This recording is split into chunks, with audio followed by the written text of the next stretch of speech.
नमस्कार। Indigenous television हेर्नुभएका दर्शकहरूमा हार्दिक स्वागत तथा अभिवादन। म कुमार यात्रु। इन्डिजिनियस टेलिभिजनबाट हरेक दिन प्रसारण हुने जनताको सवाल जनसवाल कार्यक्रममा आज पनि हामी आइपुगेका छौँ। यस कार्यक्रममा हामी समसामयिक सामाजिक विषय, आर्थिक र राजनीतिक विषयहरूमा छलफल र बहस गर्दै आइरहेका छौँ र आज पनि हामी नयाँ विषय र नयाँ सन्दर्भका साथ उपस्थित भइसकेका छौँ।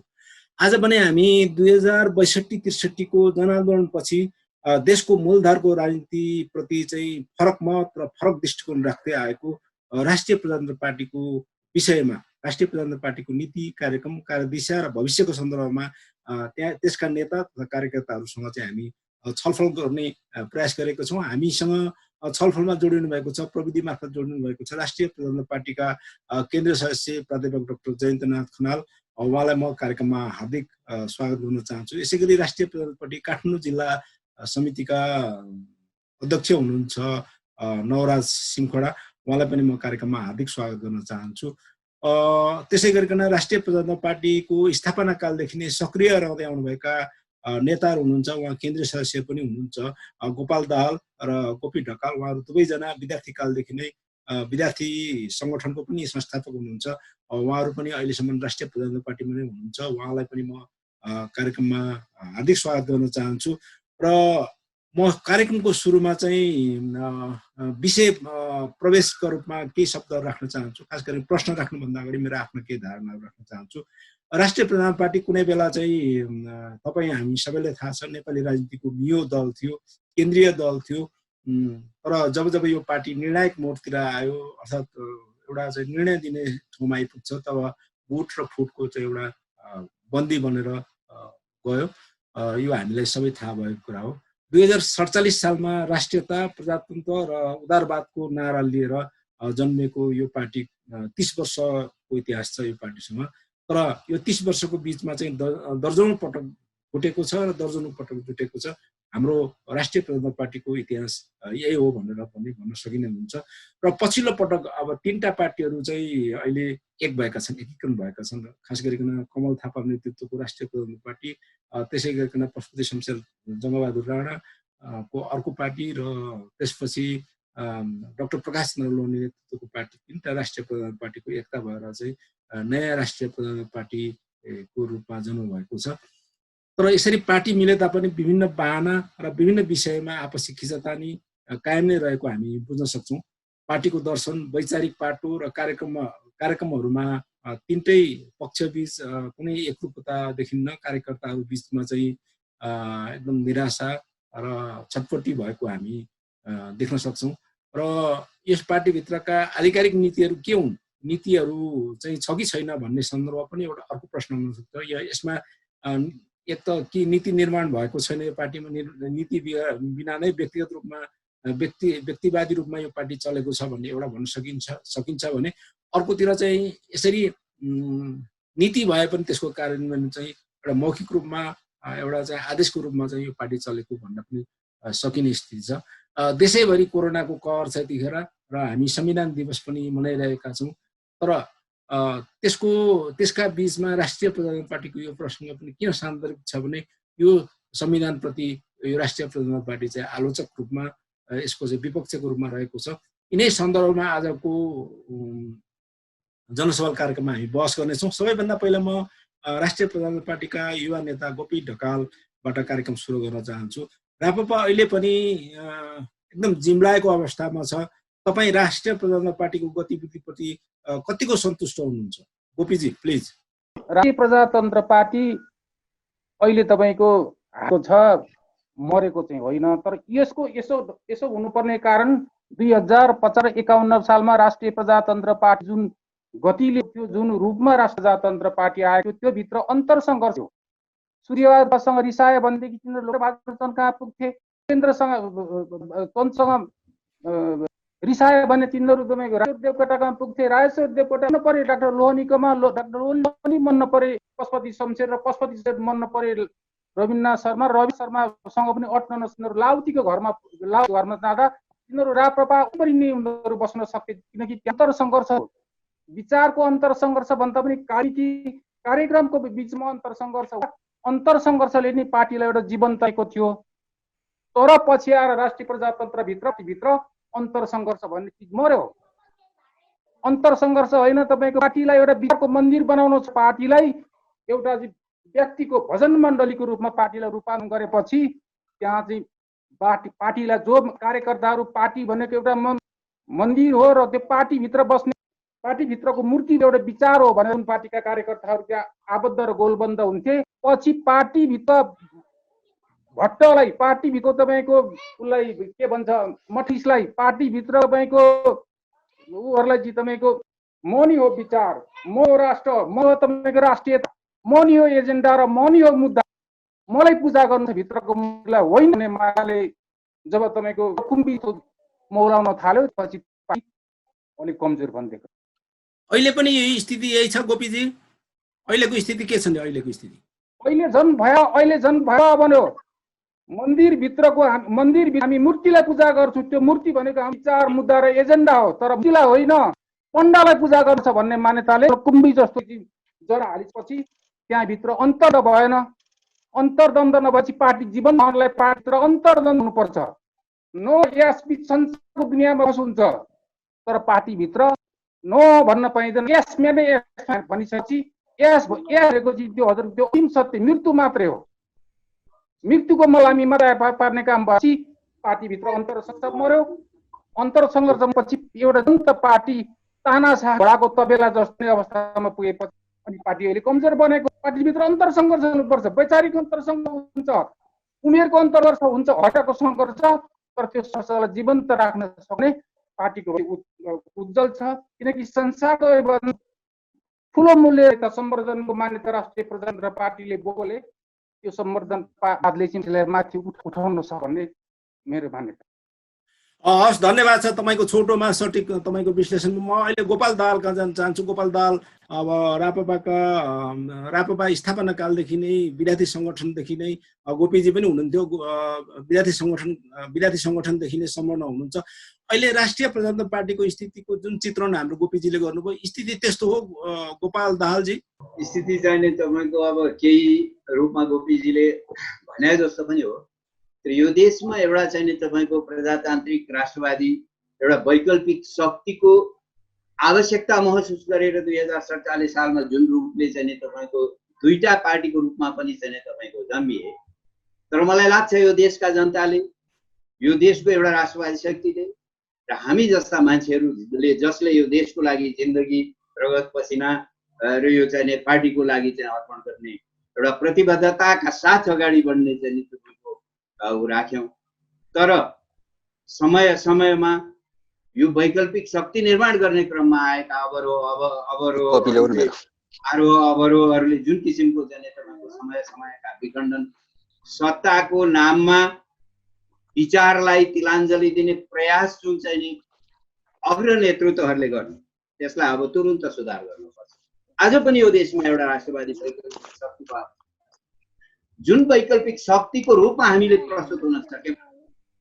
केन्द्रीय नेताहरूको चाहिँ तपाईँको व्यक्तित्व टकराव र उहाँहरूको द्वन्द्वले गर्दाखेरि एउटा विचारलाई चाहिँ नि तपाईँको मृत्युशय्यामा पुर्याउने प्रयास भयो। यो देशकै लागि दुर्भाग्य हुनेछ, यो देशका जनताहरूको लागि दुर्भाग्य हुनेछ।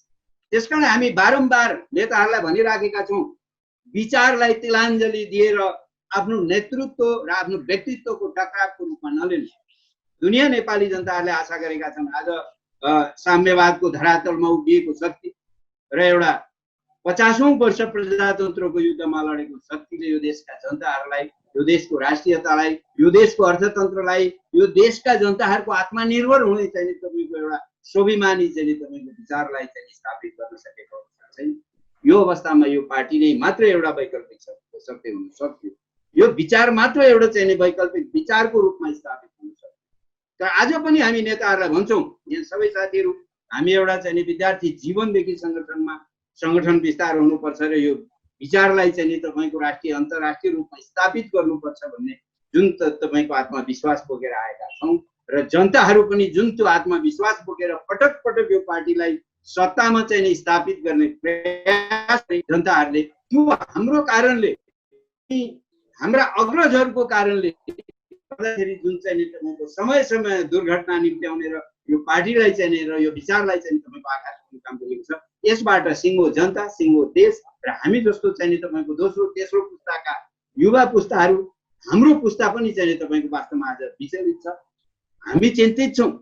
यो देशमा एउटा राष्ट्रवादी शक्ति, एउटा चाहिँ नि तपाईँको धर्म संस्कृतिलाई स्थापित गर्ने चाहिँ नि तपाईँको एउटा चाहिँ तपाईँको पुरातनवादी भन्नुहोस् अथवा कन्जर्भेटिभ शक्तिको स्थापनाको आवश्यकता छ र आज त्यो कुरालाई कुण्ठित राखेको छ सिङ्गो संविधानले। आज संविधान दिवसको दिन पनि पर्दछ र हामी म चाहिँ व्यक्तिगत रूपले भन्नुपर्दा, यो संस्थागत रूपले नसम्झिनु होला, म चाहिँ वास्तवमा यो संविधानको विरुद्धमा, यो संविधानका जुन नेपाली जनता चाहिँ तपाईँको ओमकार परिवार 94% जनताहरूको आशा र विचारलाई स्थापित गर्न नसकेको संविधानलाई म व्यक्तिगत रूपले स्वीकार गर्नुपर्छ। र तीनटा विषयहरू, संहिताका विषयहरू जसलाई हामीले स्वायत्त शासन प्रणालीको चाहिँ नि तपाईँको अवधारणा बोकेका थियौँ, संवैधानिक राजतन्त्र राष्ट्रिय एकताको केन्द्रबिन्दु हुन्छ भनेर जुन हामीले भनेका थियौँ, र 94 ओमकार परिवारका जुन चाहिँ नि तपाईँको ओमकार समुदायका चाहिँ नि 94% जनसमुदायको त्यो एउटा आस्थाको केन्द्रबिन्दु भन्ने छ यो पार्टीले विश्वास गरेका थियौँ। तर यो संविधानले सम्पूर्ण कुरालाई, जनताले नमागेको कुरालाई, जनतालाई राति सुतिराखेको बेलामा गुमराह गरेर जुन किसिमको दुर्घटना, जनताको आस्थामाथि कुठाराघात गर्ने काम गरेको छ, यसको विरुद्धमा एउटा भयङ्कर ठुलो वैकल्पिक राजनैतिक शक्ति र वैकल्पिक राजनैतिक पार्टीको रूपमा स्थापित हुन सक्थ्यो भन्ने कुराको हामी र आज पनि हामी युवाहरूको तर्फबाट, हाम्रो लेभलको तर्फबाट र सिङ्गो नेपाली जनताहरूको तर्फबाट र तपाईँको एउटा पदेरीमा घैला बोक्ने चाहिँ एउटा यो पार्टी र यो विचारप्रति आस्था राख्ने महिलादेखि लिएर गोठमा चाहिँ तपाईँको किलो ठोक्ने एउटा चाहिँ तपाईँको गोठालोदेखि लिएर केन्द्रसम्मका मान्छेहरूले यसलाई गम्भीरतापूर्वक सोच्नुपर्ने आजको आवश्यकता छ। त्यस कारणले आज पनि हामी भन्छौँ यो देशको राष्ट्रियता संरक्षणको लागि गर्नको निमित्त, धर्म संस्कृति र विचारको स्थापना गर्नको निमित्त चाहिँ तपाईँको कम्तीमा हामीले हाम्रा अग्रजहरूले हाम्रो आस्था, हाम्रो विचारलाई बुझिदिउँ। हामी यो अनुनय विनय गर्न चाहन्छौँ।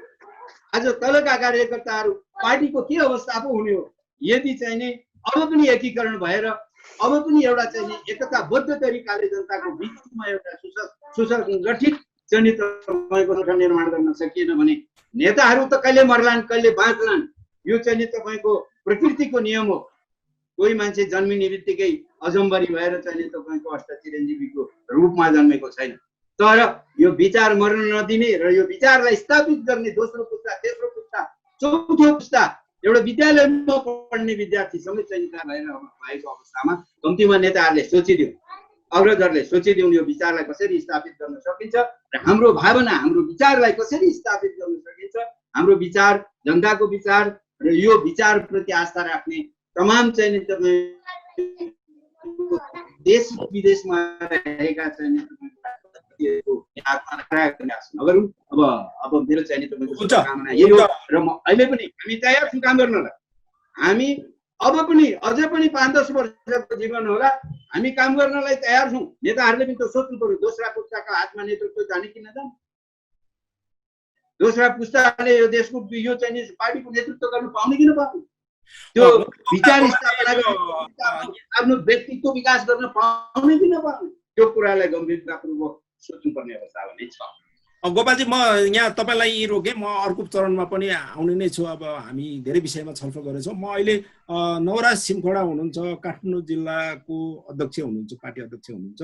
उहाँ काठमाडौँ जिल्लाको सन्दर्भमा कुरा गरी राष्ट्रिय प्रधान पार्टी, तत्कालीन राष्ट्रिय प्रधान पार्टी नेपाललाई तेस्रो शक्तिमा पुर्याउनको लागि काठमाडौँ जनताको ठुलो योगदान थियो, यहाँहरूको योगदान थियो भन्ने कुरा गरिन्छ। यो सन्दर्भमा अब त्यो साखलाई, त्यो चाहिँ मर्यादालाई फेरि पुनर्स्थापना कायम गर्नको लागि चाहिँ सकिन्छ कि सकिँदैन?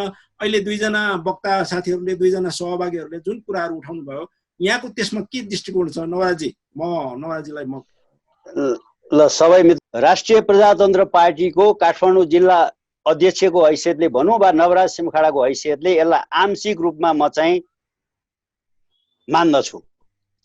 जबसम्म हाम्रा एजेन्डाहरू स्थापित हुँदैनन् त्यति बेलासम्म यो संविधानलाई पूर्ण रूपमा राष्ट्रिय प्रजातन्त्र पार्टीले मानेको छैन भन्ने कुरा तमाम नेपाली दाजुभाइ तथा दिदीबहिनीहरूमा म विनय अनुरोध गर्न चाहन्छु। तपाईको प्रश्न थियो वर्तमान अवस्थामा जुन रूपमा पार्टी अहिले सुसुप्त अवस्थामा छ यो के हो भन्ने प्रश्न थियो पहिला। निश्चय पनि पार्टी एकीकरण भइसकेपछि विगतका कुराहरू फर्किनु भन्दा अब आएर अगाडि हामी कसरी जाने भन्ने वातावरण सोच्नुपर्छ जस्तो मलाई लाग्दछ। पार्टी एकीकरण भइसकेपछिको अवस्थामा कोरोनाको कारणले मुलुक लकडाउन भित्र पर्यो, पार्टीले गतिविधिहरू गर्न सकेन। अलिकति सहज अवस्था हुँदा गतिविधिहरू अगाडि बढाउन पर्ने विषयमा पार्टीको नेतृत्व तहमा विविध पक्षमा कुराहरू अगाडि बढे। अघि गोपीजीले एउटा कुरो भन्नुभयो, यहाँ व्यक्तिवादी पूजा गर्ने, व्यक्ति पूजा गर्ने भन्दा पनि सबभन्दा पहिलो कुरो आफू निडर हुनु पर्यो। सबै व्यक्तिहरू निडर भएर व्यक्ति पूजा गर्नु पर्दैन। हामी कार्यकर्ताहरू चाहे नेताहरू चित्त नबुझेका कुराहरू बैठकमा राखेर छलफल गरेर आम बैठकमा भएका केन्द्रीय सदस्यहरूलाई सहभागी गराउने वातावरण नबनिकन राष्ट्रिय प्रजातन्त्र पार्टीको नेतृत्व तहमा मैले के देखेँ भने जसलाई जति बेला चित्त बुझ्दैन त्यसले त्यति बेला ऊ पार्टीबाट बाहिरिने, बा सिङ्गल बाहिरिने,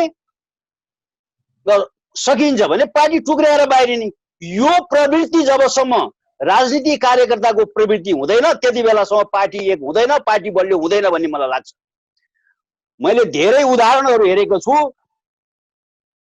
जो अध्यक्ष हुन्छ उसको अगाडि नबोल्ने, उसको अगाडि आफ्ना कुराहरू प्रस्तुत नगर्ने, किन भन्दा डर र त्रास र आशमा हामी बाँचेका छौँ।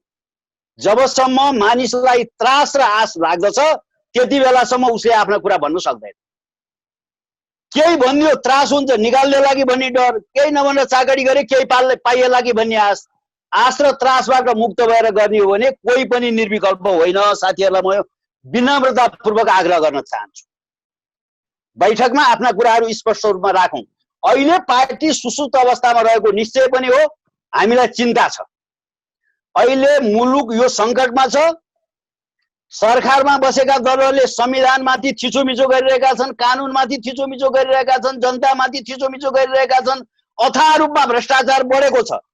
ती कुराहरूलाई सानै रूपमा भए पनि प्रतिपक्षीको हैसियतले हामीले उठाउन पर्ने थियो।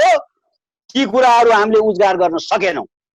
हाम्रो नेतृत्व तहमा रहेका नेताहरूले मलाई लाग्दछ कसैले आफ्नो अस्तित्व विलय भयो भन्ने कुराहरू उठाइरहनु भएको छ भन्ने लाग्दछ, कसैले निर्वाचन चिन्हको विवाद छ भन्ने कुरो गरिरहनु भएको छ। यो विषयमा उहाँहरूको आन्तरिक द्वन्द्व छ। जुन सञ्चार माध्यममा बाहिर आएका छन्, आम सञ्चार माध्यममा आएका छन्, त्यो द्वन्द्वलाई उहाँहरूले जुङ्गाको लडाईँ ठानेर अब केही गर्नु हुँदैन। राष्ट्रिय प्रजातन्त्र पार्टीको मुटु भनेको सर्वधर्म समभावपूर्ण धार्मिक स्वतन्त्रता सहितको हिन्दू राष्ट्र कायम गराउने, राजा राज संस्थाको पुनर्स्थापना गराउने, संघीयता होइन स्वायत्त शासनबाटै स्थानीय तहलाई मजबुत र बलियो बनाउँदै यो मुलुकको सर्वाङ्गीण विकास गर्ने लक्ष्य र समृद्धि प्राप्त गर्ने लक्ष्य हो। त्यो लक्ष्यमा जानको लागि हामीले अहिले सानातिना मुद्दा उठाएर निर्वाचन चिन्हको कुरा उठिरहेछ भन्ने आयो। निर्वाचन चिन्ह हिन्दू राष्ट्र बोकेको एउटा धर्म बोकेको पार्टी, गाई निर्वाचन चिन्ह छ। सबैसँग मेरो आग्रह, यसले यो पार्टीको जुन नीति सिद्धान्त विचार छ त्यसलाई सपोर्टै गर्दछ गाई निर्वाचन चिन्हले। र एक थरी मान्छेहरूले भन्न, एक थरी मित्रहरूको भनाइ आयो, केन्द्रीय नेताजीहरूको भनाइ यो आन्तरिक सहमति भएको छ भन्ने भनाइ आयो। ल आन्तरिक सहमति भएको छ भने त्यति बेला लिखित रूपमा प्रतिबद्ध किन नगरेको? ल त्यो पनि भएन, आन्तरिक सहमति भयो। अब हामी पार्टी एकीकरण गरेर नयाँ पार्टीको रूपमा निर्वाचन चिन्ह हलो लिएर गइसकेपछि हलो 1 वर्षको लागि फ्रिज हुन्छ। 1 वर्षपछि त्यो हलो राष्ट्रिय प्रजातन्त्र पार्टीले पाउँछ भने आधार र ग्यारेन्टी गर्ने कसले? बहुत ठुलो समस्या छ। त्यसकारण हाम्रो आग्रह के हो भने यी कुरामा नअल्मल्यौँ, कोही पनि विलय भएको मानसिकताबाट नगुज्रौँ। समान रूपमा समान नेताहरूलाई समान सम्मान गर्दै समान हैसियत राखेर 3-3 जना नेताहरू हुनुहुन्छ, अध्यक्ष हुनुहुन्छ, कसरी विलय भएको ठहरिन्छ? कमल थापा एउटा सिङ्गो महाधिवेशनबाट आएको अध्यक्ष, पार्टी फुटेर गएपछि टुक्रिएर गएपछि 2 जना उताबाट अहिले जो संयुक्तबाट आउनुभयो प्रकाशजी र चाहिँ पशुपतिजी, 3 जना अध्यक्ष चाहिँ स्वीकारिसकेपछि कहाँबाट पार्टी विलय भएको अवस्था आउन सक्छ? र आम कार्यकर्ताले पनि त्यो रूपमा उहाँहरूलाई सम्मान गर्नुपर्छ। सम्मान हामी गर्दछौँ। ठिक छ, हलो राख्ने हलै राख्दाखेरि पनि त्यो ग्यारेन्टी गर्ने चाहिँ चाहियो, नत्र आम जनता त्यसमा आम कार्यकर्ताहरू त्यसमा मान्न तयार छैनन्।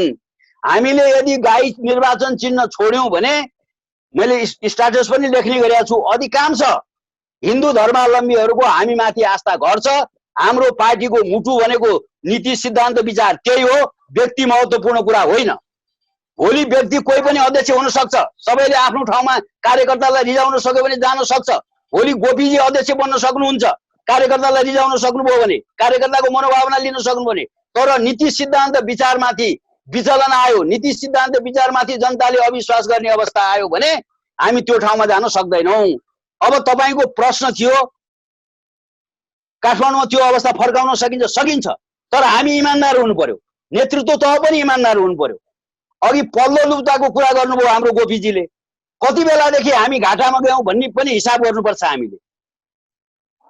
जति बेलादेखि हामी घाटामा गयौँ त्यो घाटामा जाने वातावरण कहाँबाट बन्यो भन्ने कुरा पनि विश्लेषण गर्नुपर्छ र कार्यकर्ता साथीहरूले त्यसमा छातीमा हात राखेर इमानदारी कुरा भन्न सक्नुपर्छ। छातीमा हात राखेर हामीले आफ्ना कुरा भन्न सकेनौँ भने जनता हाम्रो पक्षी होइन। जनता अहिले पनि हामीलाई तिरस्कार गरिरहेका छन्, यिनीहरू केही गर्दैनन्, जुट्छन् फुट्छन्। त्यही कारणले गीता समाएर अब हामी पार्टी फुटाउँदैनौँ भनेर जुन कसम खुवाएर उहाँहरूलाई चाहिँ गीता छोएर हामी पार्टी फुटाउँदैनौँ भन्नुभएको छ, त्यसलाई मध्यनजर राखेर उहाँहरू साँच्चै हिन्दू धर्म संस्कार संस्कृतिमाथि प्रतिबद्ध हुनुहुन्छ भने अब सानातिना को तल पर्यो को माथि परेको कुरा छोडेर सबै मिलेर राष्ट्रिय प्रजातन्त्र पार्टीभित्र भएका, चाहे हाम्रो श्रद्धेय अध्यक्ष पशुपति शमशेर, चाहे प्रकाश चन्द्र लोहनी, चाहे चाहिँ श्रद्धेय कमल थापा, चाहे जो हुनुहुन्छ उहाँहरू सबै समान हो। हामी सबैलाई समान रूपमा चाहिँ सम्मान गर्छौँ, समान रूपमा इज्जत गर्छौँ। उहाँहरूले मिलेर यो पार्टीलाई त्यो नीति सिद्धान्त विचारलाई विधानबाट अलिकति पनि विचलित हुन नदिइकन, अलिकति पनि विचलन हुन नदिइकन जुन विधान कायम गराउनको लागि पशुपति शमशेर लगायतका चाहिँ नेताहरूले लाठी खाएका छन्, अधिकांश कार्यकर्ताहरूको टाउको फुटेको छ, रगत बगेको छ, त्यो कुरो हामीले बुझेका छौँ। काठमाडौँमै आन्दोलन हुँदाखेरि पनि ती कुराहरू भएको छ। त्यसमा तलमाथि आउने वातावरणलाई अन्त्य गर्दै उहाँहरूले यो पार्टी एक बनाएर लगिदिनु भयो भने पार्टी अगाडि बढ्छ। उहाँहरू सबैजना मिलेर अब कार्यक्रम लिएर जानु पर्यो। राज्य सरकारको चाहिँ जुन क्रियाकलापहरू छन्, कुकृतिहरू छन्, त्यसको विरुद्धमा हामी जानु पर्यो, सडकमा जानु पर्यो, जनताका माझमा जानु पर्यो। होइन उहाँहरू जुङ्गाको लडाइँले कोठेमा लडाइँ गरिरहनुहुन्छ भने पार्टी कहिले अगाडि बढ्न सक्छ र कहिले यहाँ युवाहरूको भविष्य छ?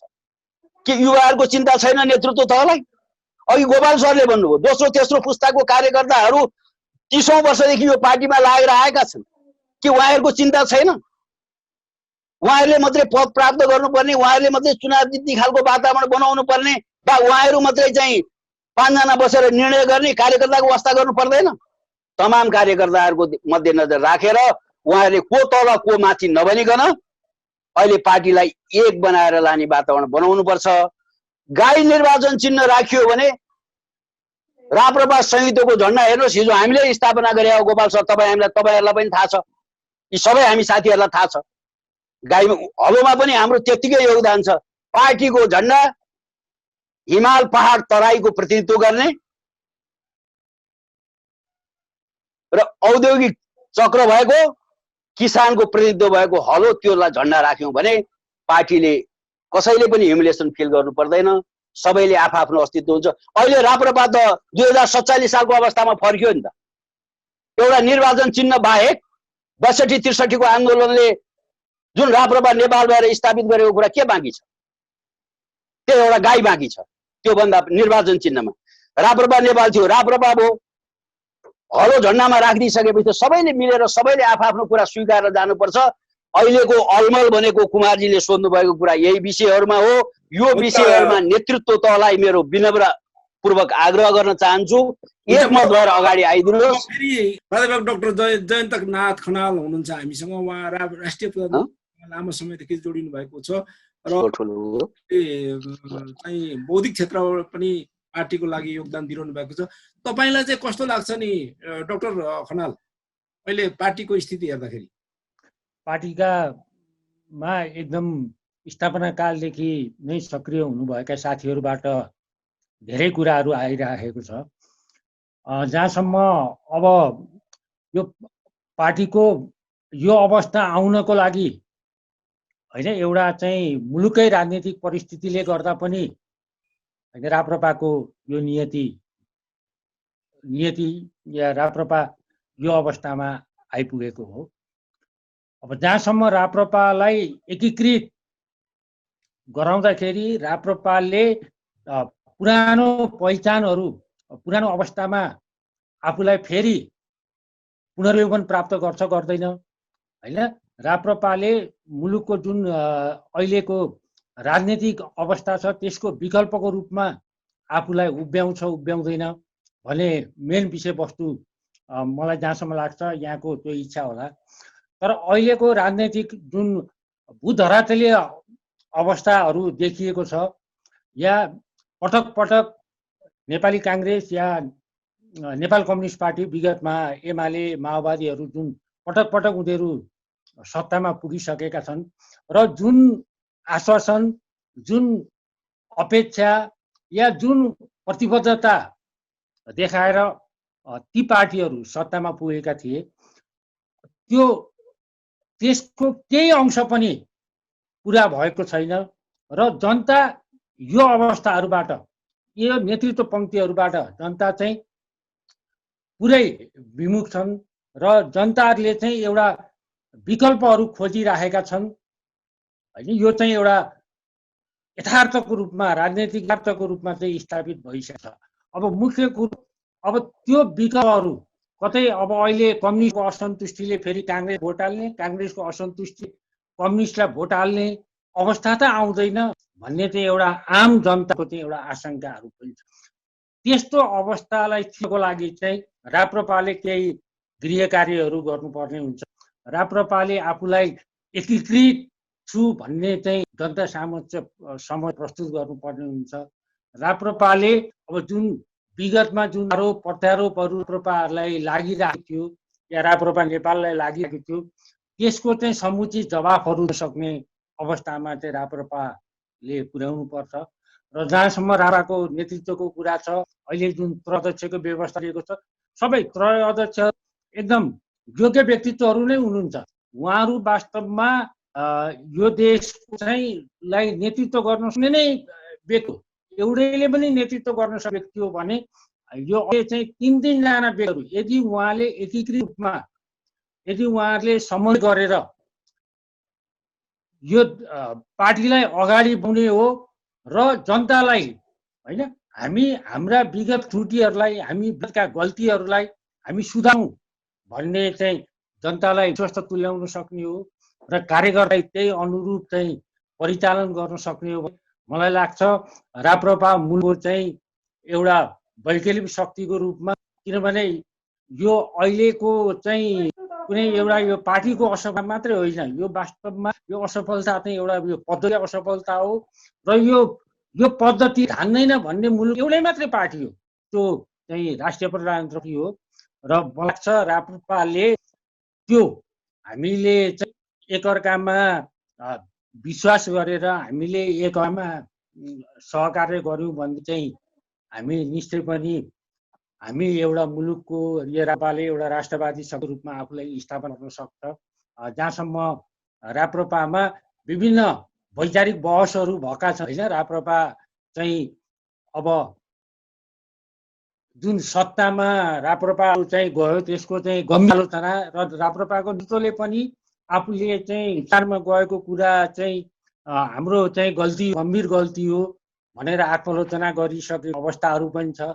त्यस्तै अब कहिले हाम्रा राप्रपाकै नेता हिजो गणतन्त्रमा भोट हाल्नु भएको गणतन्त्र यथार्थ दिइराख्नु भएको छ तर उहाँहरूले पनि अहिले आत्मालोचना गरेर आफूले सुधार गरेर यहाँ आउनु भएको छ। अब यो चाहिँ हामीले जनतालाई स्पष्ट रूपमा त्यो उहाँहरूले भनेर पनि भएन। अब यो कार्यकर्ताहरू सबैले एकीकृत भएर त्यो कुराहरू चाहिँ जनतामा विश्वास दिलाउनु पर्ने हुन्छ।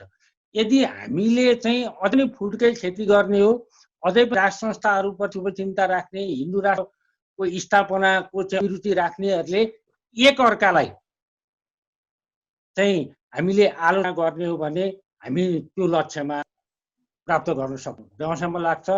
अब धेरै अब जुन माओवादीले पहिलेको अवस्थाबाट अहिले उसले धेरै कुराहरू छोडिसकेको छ।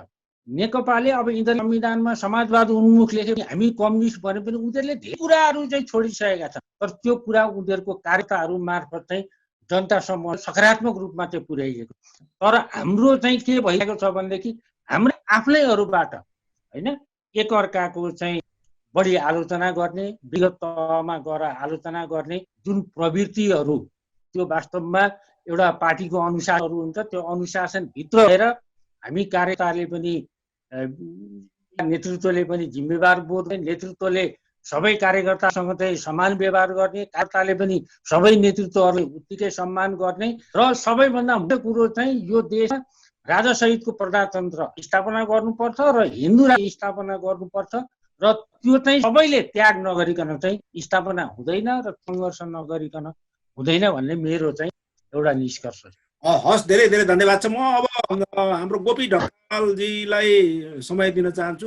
सँगसँगै गोपाल दाहालजीलाई पनि दुईजनाको जुन कुराहरू आएको थियो अहिले नवराज सिमखडाजीले के प्रश्नहरू उठाउनु भएको छ त्यो कुराहरू राख्न चाहन्छु। खास गरिकन अब पार्टीको असन्तुष्टिहरू विधि र प्रक्रिया अनुसार पार्टीभित्र राख्नुपर्छ, आश र तासको आधारमा हुनुहुँदैन र यो पार्टी एकीकरण छ, यो एकीकरण चाहिँ वैचारिक एकीकरण हो, विचारको आधारमा एकीकरण हो भन्ने कुराहरू दुवैजनाबाट आएको छ। गोपीजी के भन्नु चाहनुहुन्छ? म यही प्रश्न चाहिँ गोपाल दाहाललाई पनि राख्न चाहन्छु। पहिला गोपी होइन, अघिनाथ दाइले पनि भन्नुभयो होइन। अब यस्तो छ भने चुनाव चिन्हको चाहिँ एउटा चिन्ह हो। जसरी तपाईँको इन्डियाको दिल्लीमै केही कुरा हो भने 70 वर्षको पुरानो विषदलाई तपाईँको एउटा झाडु छापले तपाईँ धुलो पिठो बनाइ। त्यसैले चुनाव चिन्हको मुद्दा ठुलो कुरा हामीले भनेको सबभन्दा ठुलो कुरो त जनतालाई कार्यकर्तालाई भरोसा दिन सक्नु पर्दछ। भरोसाबाट हामी चुक्नु भन्नुहुन्छ भने एका बलवान भैया गद बनाइरेखा लेकिन गधे घाँटीमा चढ हलवाई खाते खा भने जस्तो हामीले तपाईँको आफू आचरण आउनु आफ्नो चरित्र तपाईँको हामीले जनतालाई भरोसा दिन सक्नु पर्छ। हामीले तपाईँको जस्तै तपाईँ के अरे कोलम्बसले आन्ध्र महासागरको तपाईँको आँधी र तुफान डराएका भएदेखि उन भरोसा फर्का भएदेखि उनले पत्ता लगाउन सक्थे। डेङ स्यापिङले हेर्नु 6 सालसम्म उनलाई तपाईँको कम्युनिस्ट पार्टीले तपाईँलाई लगेर श्रम शिविर राख्यो। उसको छोरालाई बेजिङ युनिभर्सिटीको 7 तलाबाट फ्याँकेर तपाईँको ढाड भाँचिदिए र पनि ऊ कहिले पनि चलित भएन, भरोसाबाट चुकेनन्। त्यसै कारणले गर्दा उनले चाहिँदा नयाँ आयाम दिलाए। हामीले भन्ने कुरा भने काम एक गर्ने, करणीमा कथनीमा एउटा गर्ने, करणीमा चिजको काम भएपछि यो अवस्थामा आएको चाहिँ अहिले हो। हामीले आफ्नो भरोसाबाट कहिले चुक्नु भएन। भरोसाबाट हामी चुक्यो भनेदेखि जनताले पच्छन्। किनभने हामीले तपाईँको सम्प्रदायवादी उदारवादलाई तपाईँको उठान गरेको हामीले वैचारिक लाइनमा छौँ। अनि त्यसबाट त्यस्तो अवस्था तपाईँको चुनाव चिन्हको अघि नवराज भन्नुभयो 2070 सालमा काठमाडौँले त सबै बढी 1,11,000 तपाईँको भोट गाई चुनावले र त्यही चुनाव चिन्हले हो भनेदेखि 72 सालको चुनाव तपाईँको 13,000 भोट खस्यो। त्यसैले चुनाव चिन्ह ठुलो होइन। धर्मलाई आचरणमा हामीले धारा गर्ने हो। धर्मलाई धारा यी बनेको छ। पार्टी एकदा घोषाको दिन त गीता देखाइयो। गीता कसरी हो वास्तवमा त्यो तपाईँको हनुमान चालिस भनेर पछ्याएर गर्न थाले। हेर्नुहोस्, गीता होइन, त्यो हनुमान चालिसा पो हो। भनिसकेपछि तपाईँको अहिले धर्म तपाईँको आचरणमा हाल्नु पर्दछ। धर्मलाई धारण गरो, त्यसपछि पवित्र लिएर हामीले तपाईँको आफ्नो मुद्दा मूलभूत एजेन्डाबाट हामी चलित भन्ने त्यो आस्था बनाउने अवस्था आयो भने अबको पार्टी भविष्य भनेको हाम्रै हातमा आउँछ। के आउँछ भन्नुदेखि कम्युनिस्टहरूले पहिले तपाईँ खसीको टाउको देखाएर खसीको देखाएर कुकुरको मासु बेच ठलो हो यो व्यवस्था भनेको। मबाट होइन तपाईँको नालबाट मिल्छ सकेको भन्ने निष्ठहरूले आज हेर्नु यस्तो तपाईँको कोभिडको तपाईँको यस प्रकृतिको बेला पनि तपाईँ कमिसनै कमी खाएका छन्। भ्रष्टाचारको गोदाम सारातिर लिएको छ र त्यो भ्रष्टाचारमा चाहिँ हामी पनि चेकदार बनाऊ काङ्ग्रेस त्यस्तो पछि राखेको छ। त्यस्तो अवस्था यो मुलुकले वैकल्पिक प्रजातान्त्रिक खोजेको छ। त्यो वैकल्पिक प्रजातान्त्रिक शक्ति त्यो स्पेस चाहिँ पुरा गर्नु राप्रपाले नै सक्छ। अब त्यो त मौका आउला त दोस्रो पुस्ता आउला, तेस्रो पुस्तामा, तर पहिलो पुस्ताबाट भरोसा टुट्यो। म गोपीजी तपाईँलाई नै म प्रश्न सोध्न चाहन्छु। तपाईँ पनि एउटा पार्टीको स्थापित नेता हुनुहुन्छ, लामो समयदेखि संलग्न हुनुहुन्छ, 30 वर्ष भइसक्यो पार्टी जन्मेको पनि। यो स्थितिमा अब हामीले दोष 30 वर्ष भयो। दोष मात्रै अर्कोलाई दोष मात्रै लाउने कि आफू पनि जिम्मेवारी लिने? तपाईँहरूको केही भूमिका रहेन यसमा? तपाईँले सुधार गर्न केही सक्नु भएन? अर्थात् को दोषी मात्रै भनिबस्ने हामी भन्ने होइन, तपाईँले भन्नुभएको एकदम ठिक। तपाईँको हजुर यहाँबाट तपाईँको डलाग्दै हुनुहुन्छ, बसको चारिपट्टि सिट बस्नु भएको छ, ड्राइभरले त्रिशुलीमा हालिदिन्छ, पेसेन्जरको के गल्ती हुन्छ? जसको हातमा स्टेरिङवालालाई जकार गरे भनेदेखि विचार पनि तपाईँ, बर्बाद भनेको तपाईँ, हिन्दू भनेको पनि तपाईँ, धर्म भनेको पनि तपाईँ, राष्ट्र भनेको पनि तपाईँ। त्यो मान्छे भनेन भने तपाईँको सिटबाट ल्याइदिने भयो। तपाईँले इङ्गित गर्न खोज्नु भएको कसलाई को व्यक्ति को त? तपाईँ अहिले के कमल थापा अथवा प्रकाश चन्द्र? होइन, म व्यक्तिलाई मैले तपाईँको चरित्रको बारेमा कुरा गर्दैछु। यस्तै चरित्रले गर्ने तपाईँको हेर्नुहोस्, 2051 हेर्नु त 20 सिट चुनाव जित, 5 जनाले भन्दा भोटले हारेका छन्, 25 जनाले तपाईँ 500 हारेर तपाईँको 5% ल्याउन आँटी। आज तपाईँ कहाँ पुग्यो भनेरि गाउँमा गएर त अहिले त त्यो अवस्था हामीले यहाँ जति छुट्टी गरे पनि गाउँमा गएर तपाईँको कसैलाई गोमन सापले त्यो यहाँ राप्रपा कोही छौ आएर भने मात्रै हुन्छ भन्दाखेरि पनि राप्रपा पनि पाइन छोड्यो। अवस्थामा हामी कसरी हुन्छ? धेरै धेरै धन्यवाद छ तपाईँलाई, एकदम रमाइलो। गोपाल दाहालजीलाई अनुरोध गर्छु यही विषयमा। होइन, मेरो कुरा के भने 47 सालदेखि हामी अहिले जुन विवाद भइराखेका प्राय चुनाव चिन्हहरू छन्, ती दुईटै चुनाव चिन्ह दुई ठाउँबाट बोकेर हिँडेकै मान्छे म 48 सालको आम निर्वाचनमा। त्यस पछाडि 51 चुनाव चिन्हमा त हामीले कसरी दाबी गर्ने र? किनभने आजसम्मको आरोह अवरोहमा तपाईँ हेर्नुहोस्, चुनाव चिन्ह यो पार्टीमा जोतेको मान्छेले जोते हालो पनि भएको छ, हलो मात्रै पनि भएको छ, गाई पनि भएको छ, छाता पनि भएको छ। 6-7वटा 8वटा चाहिँ चुनाव चिन्ह त तपाईँको यो 48 सालदेखि अहिले 20-23 वर्षको अभियानमा चाहिँ तपाईँको आइ नै सके, चलाइ नै सके यो पार्टीका नेताहरूले। त्यो महत्त्वपूर्ण कुरा रहेन आजका दिनमा। आजका दिनमा के महत्त्वपूर्ण कुरा रह्यो भने अब कसैले बलरामको काना बोक्या हलो भन्ना, कसैले चाहिँ नि गाई भन्ना, चुनाव चिन्ह स्थापित हुन सक्ने अवस्था रह्यो। त्यो संवैधानिक व्यवस्था छ, त्यो कार्यकर्ता भएन चुनाव चिन्ह स्थापित।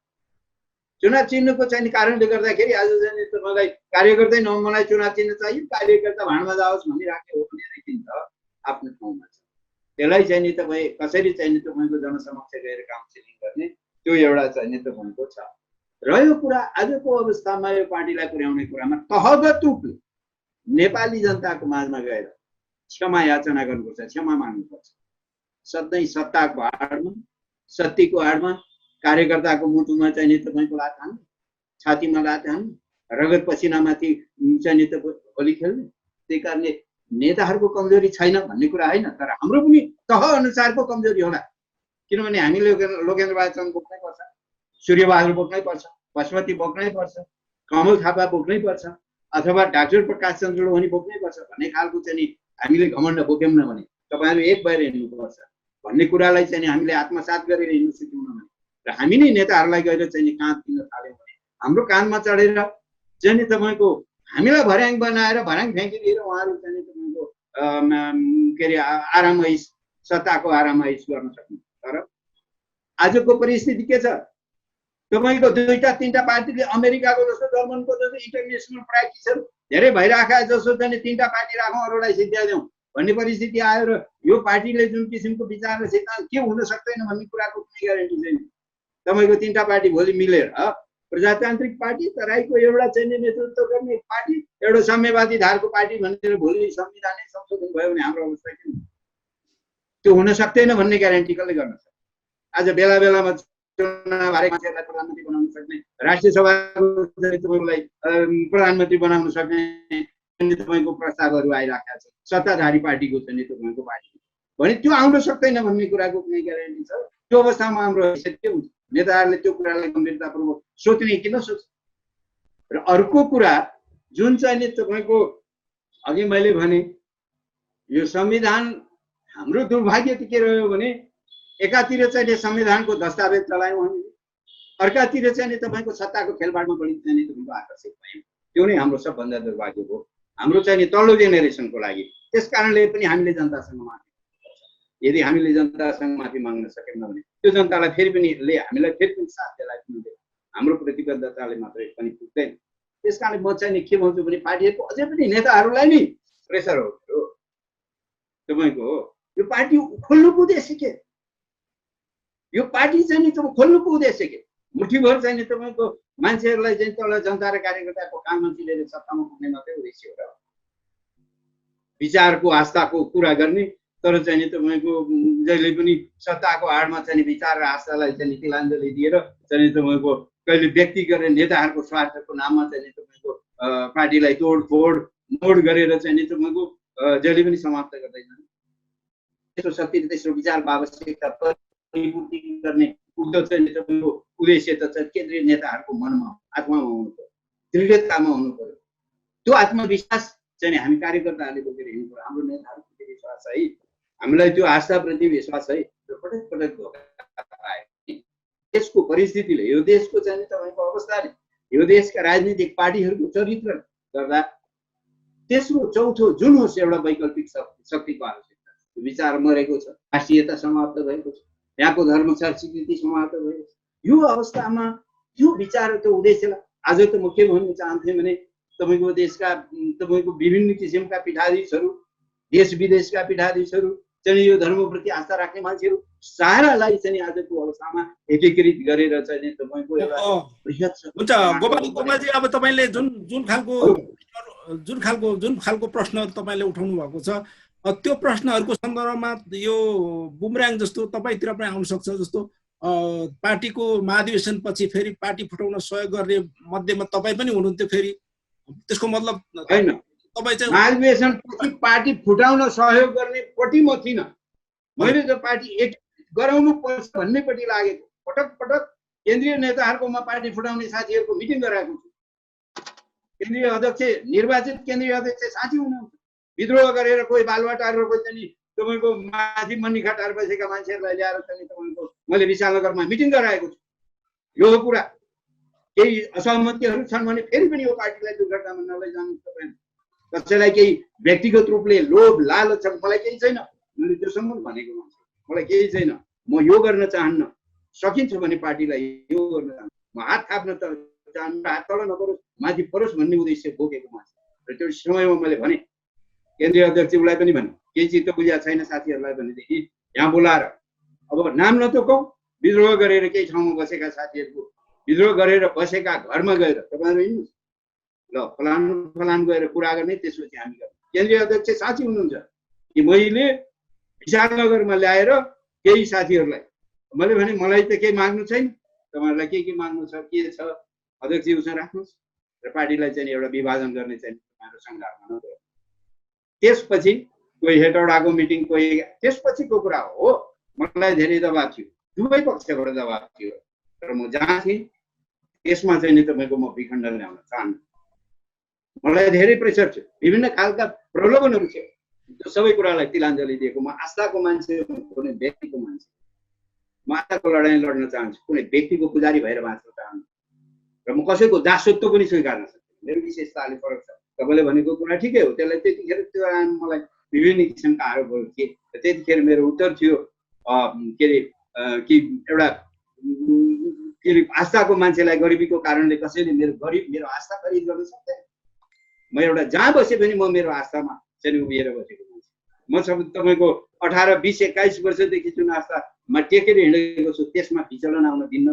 बरु चाहिँ नि तपाईँको म चाहिँ यो भनेर हिँडेको, म मर्न तयार छु भनेर सबै कुरा छोडेर हिँडेको मान्छे। म चाहिँ नि तपाईँको त्यो कुरामा लाग्न चाहन्छु। अस्ति पनि धन्यवाद छ तपाईँलाई। म दोस्रो चरणमा आउन सक्छु। म अहिले चाहिँ दोस्रो चरणको कुरा चाहिँ म प्राध्यापक डाक्टर जयन्त खनालबाट सुरु गर्न चाहन्छु। नवराज सिमखडाजीका पछि आउनेछु।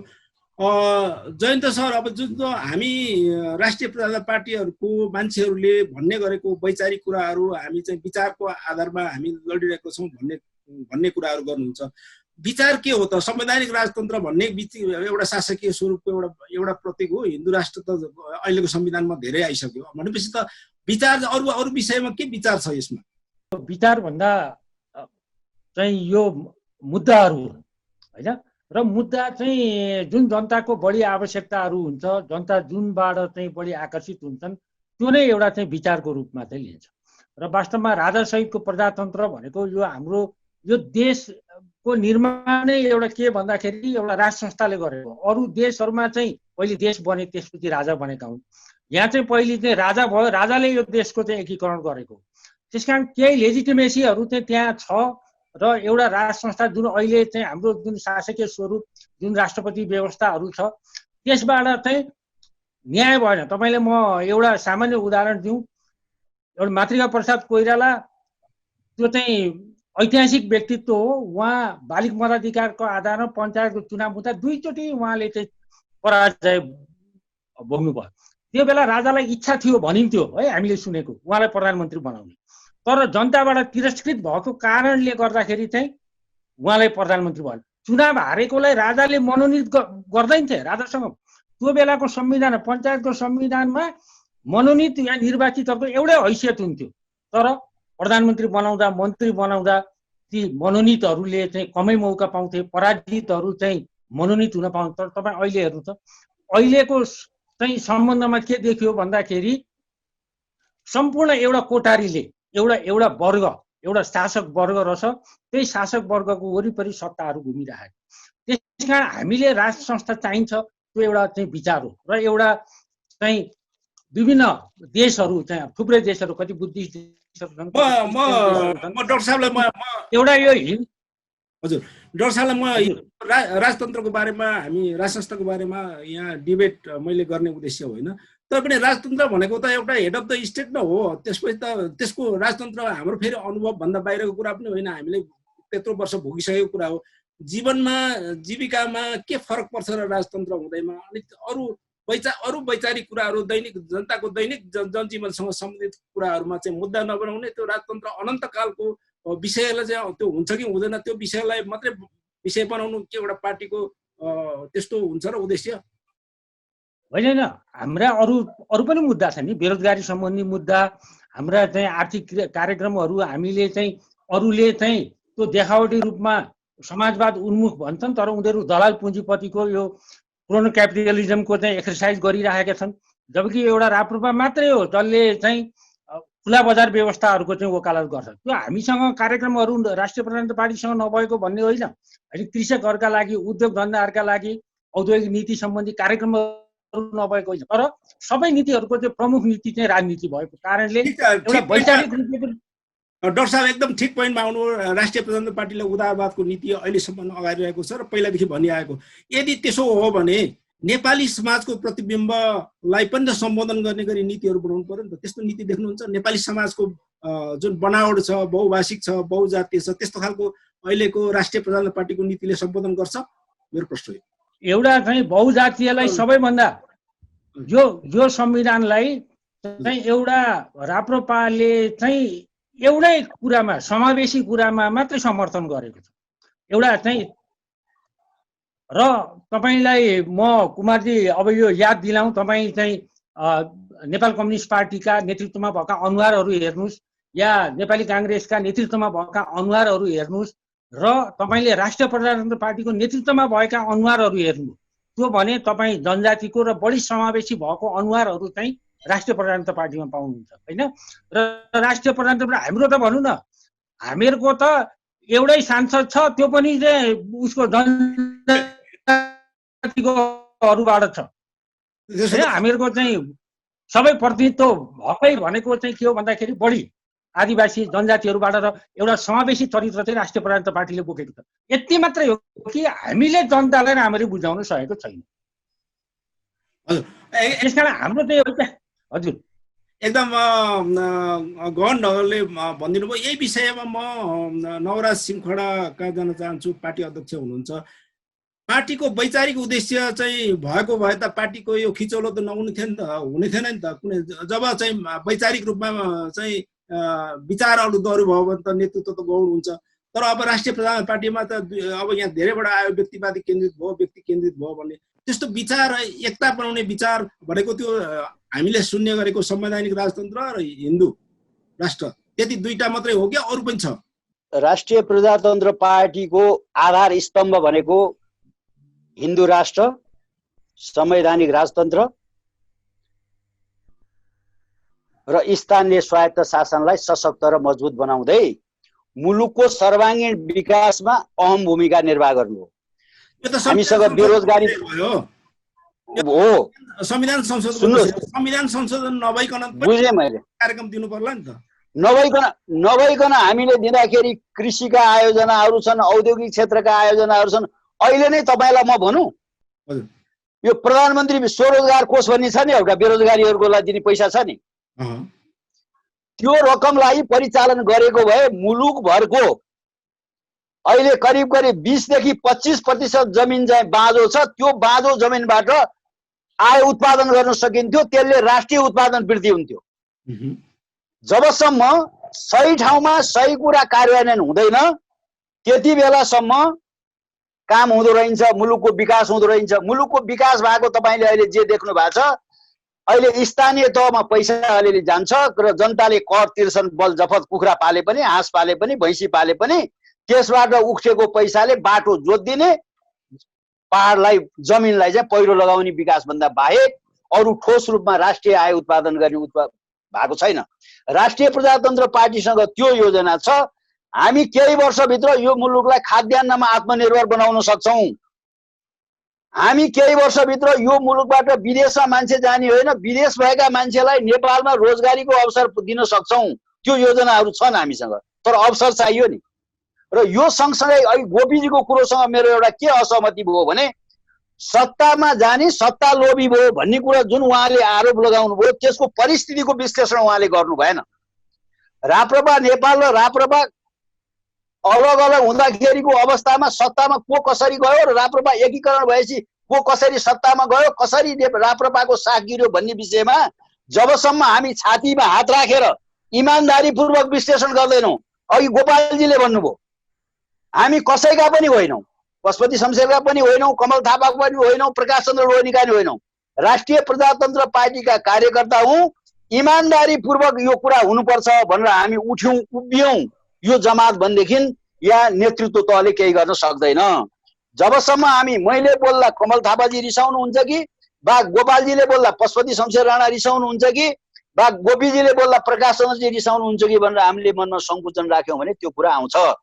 जहाँसम्म निर्वाचन चिन्हको कुरा पनि उहाँले उठाउनु भएको छ, इन्डियामा भएको चुनाव जस्तो होइन। नेपालमा हामी नेतालाई मात्रै दोष दिएर हुँदैन। हामी कार्यकर्ता कति सक्षम छौँ, हामी केन्द्रीय सदस्य भएका छौँ, कतिपटक जिल्लामा गएर मिटिङ गऱ्यौँ, जिल्लाकामा गाउँहरूमा कति गाउँमा हामी गयौँ, कति गाउँपालिकामा गयौँ, कति वडामा गयौँ, कति वडा गठन गऱ्यौँ। त्यो हाम्रो जिम्मेवारी होइन। नेतृत्व तहले मात्रै सबै गरिदिन सक्ने हो भने त हामी कार्यकर्ता, हामी तल्लो तहका नेता, हामी तल्लो तहका साथीहरू त चाहिँदै चाहिएन त। परिस्थितिजन्य अवस्थाले हामी सरकारमा जानु परेको कुरा तत्कालीन अवस्थामा कमल थापाजीले पनि, हाम्रो श्रद्धेय अध्यक्षले पनि मेरो भुल थियो, हाम्रो भुल थियो भन्नुभएको छ। र परिस्थितिको कुरो पनि विश्लेषण गर्नुपर्छ। मैले त्यो कुरो जम्मै नखोलौँ, अहिले खोल्दा अलि अप्ठ्यारो होला कसैलाई। त्यो परिस्थितिको अवस्थाले गर्दा सरकारमा जानुपर्ने अवस्था सिर्जना भयो। जब हामी ओलीजीको सरकारबाट फिर्ता आइसकेपछि प्रचण्डको र शेरबहादुर देउपाको सरकारमा हामी नजाने अवस्था सिर्जना भएको भए राष्ट्रिय प्रजातन्त्र पार्टीको अवस्था यो हुँदैन थियो। यो म दावाका साथ भन्न सक्छु। र त्यो परिस्थितिले हामीलाई यो परिस्थितिमा पुर्यायो। अब पनि हामीले सत्ता लोलुपबाट मुक्त गराउन नेताहरूलाई प्रेसर दिनैपर्छ, नेताहरूलाई दबाब दिनैपर्छ। एक भएर अगाडि बढ्नको लागि सानातिना कुरामा मतभेद नराखिकन, जुगाको लडाइँ नगरिकन, श्रद्धेय नेताहरूले यो 75-77 जिल्लामा चाहिँ उहाँहरू घुमिदिनु भयो अहिले भने पार्टी सङ्गठन हुन्छ। अहिले उर्वर अवस्था छ राष्ट्रिय प्रजातन्त्र पार्टीलाई सङ्गठन गर्ने। त्यो अवसरलाई चाहिँ उहाँहरूले चाहिँ बोकिदिनुहोस्, उहाँहरू हिँडिदिनुहोस्, हामी पछि लाग्छौँ। हामीलाई तपाईँहरूको पैसा चाहिएको छैन, तपाईँहरूको अरू केही चाहिएको छैन। तपाईँहरू बोलाएका ठाउँ आइदिनुहोस्, कार्यकर्ताहरूलाई चाहिँ उत्साहित बनाइदिनुहोस्। हामी एक भयौँ, मर्दा बाँच्दा हामी एक हुन्छौँ नमरेसम्म। यो विचार नीति सिद्धान्तमा हामी अडिग छौँ भनेर तीनटा नेता एकै ठाउँमा उभिएर सानातिना कुरा मतभेद छोडेर आइदियो भने पुग्छ भन्ने मलाई लाग्छ। हेर्नुहोस्, र अघि यहाँ कुरा उठ्यो समावेशी, किन समावेशी हुँदैन? राजा किन चाहियो भन्दा एकताको सूत्रमा बाँध्न सक्ने शक्ति राज संस्था बाहेक अर्को मुलुकमा अहिलेसम्म स्थापित भएको छैन। त्यसकारण राजा चाहियो। दलको देख्नुभयो नि, राष्ट्रपति कहाँ 1 घण्टा अगाडि गएको चिठी 1 घण्टाभित्र सही भएर आएको पनि पढ्नुभयो नि तपाईँले, एउटा विधेयक हेर्नुभयो नि। दलको प्रभाव हो कि होइन? अनि नेपाली काङ्ग्रेसको प्रधानमन्त्री शेरबहादुरजी हुँदा पठाएको चिठी कतिसम्म नभएर त्यतिकै फिर्ता भयो त्यो पनि तपाईँले हेर्नु भएको छ, सुन्नु भएको छ र आम जनतालाई थाहा छ। त्यसकारण जबसम्म पक्षपात हुन्छ, माथिल्लो तहमा बस्ने नेतृत्व राष्ट्रपति राष्ट्र प्रमुखले पक्षपात गर्ने व्यवहार भयो भने न्याय पाइँदैन। न्यायको लागि राजा चाहिन्छ।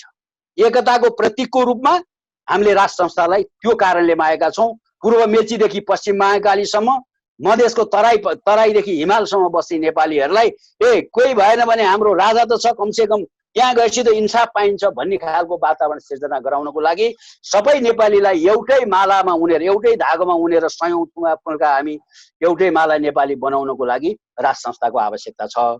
र संहिता त आवश्यकै छैन, यो सेतो हात यो फ्याल्नै पर्छ। संहितामा खर्च हुने पैसा अहिले गाउँपालिका र नगरपालिकामा दिएर स्थानीय तहमा के आएको छ? स्थानीय तहमा विकास कोही जनतासँग अघि मैले भने कुखुरा पालेको, हाँस पालेको, भैँसी पालेको यी आदि ट्याक्स लिएर चाहिँ अलिअलि पैसा जम्मा हुने हो। अनावश्यक रूपमा चाहिँ जुन प्रदेश सरकारमा चाहिँ प्रदेशमा पैसा खर्च भएको छ, पाल्न नसक्ने अवस्था छ, प्रदेशलाई धान्न नसक्ने अवस्था छ, राष्ट्रले हाम्रो जस्तो गरिब मुलुकले धान्न नसक्ने अवस्था छ। त्यस कारणले पनि संहिता हामी कहाँ फलिफाप हुँदैन, संहिताले चल्दैन।